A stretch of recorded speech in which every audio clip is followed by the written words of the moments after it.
بسم الله الرحمن الرحيم الحمد لله رب العالمين والصلاة والسلام على محمد ومن تبعهم بإحسان يوم الدين.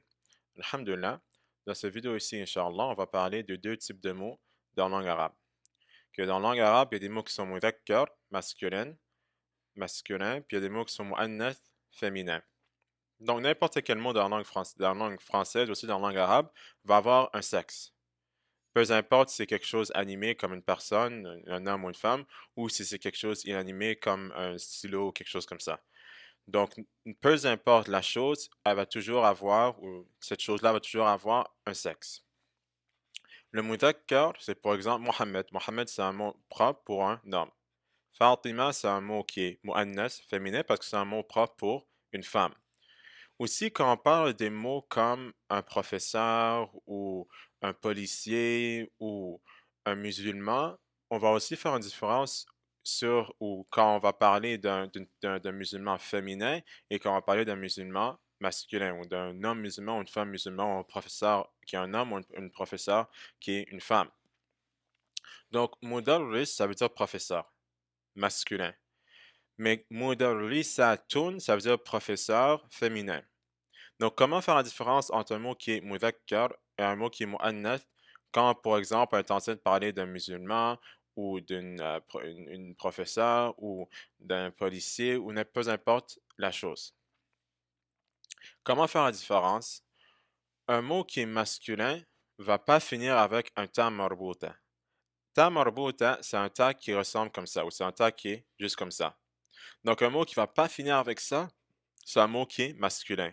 Mudarrisun, ça n'a pas la ta marbuta à la fin, donc c'est masculin.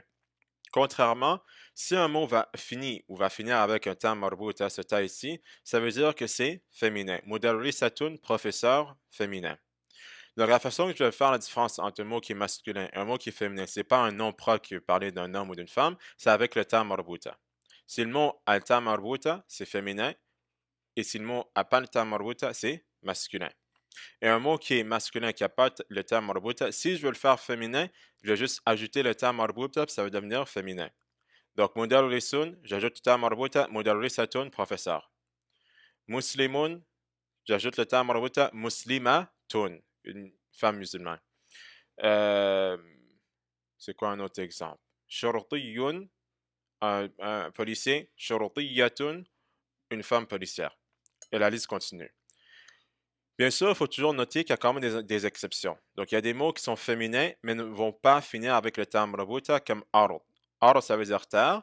C'est un mot qui est féminin, mais ça n'a pas le terme marbuta. Donc, il y a quand même des mots qui ne vont pas avoir le terme marbuta, comme ard et nar et nafs, qui sont féminins, même s'ils ne vont pas finir avec le signe qui montre que le mot est féminin, qui est le terme marbuta. Donc, on peut penser que le terme marbuta est un petit peu comme dans le français, le E qu'on ajoute à la fin du mot, ou la plupart des mots quand ça devient féminin. C'est un petit peu semblable à ça. Donc, en bref, un mot va être, va être masculin si ça n'a pas de terme marbuta, et un mot va être féminin si ça a le terme marbuta, mais quand même, il y a des exceptions où il va y avoir des mots qui sont féminins, mais ils ne vont pas avoir le terme marbuta, comme ard, qui veut dire terre, nafs, qui veut dire lame, et aussi nar, qui veut dire feu. Donc, ça, en bref, c'est la différence entre les mots qui sont mudhakkar et les mots qui sont mu'annath. Wassalamu alaikum wa rahmatullahi wa barakatuh.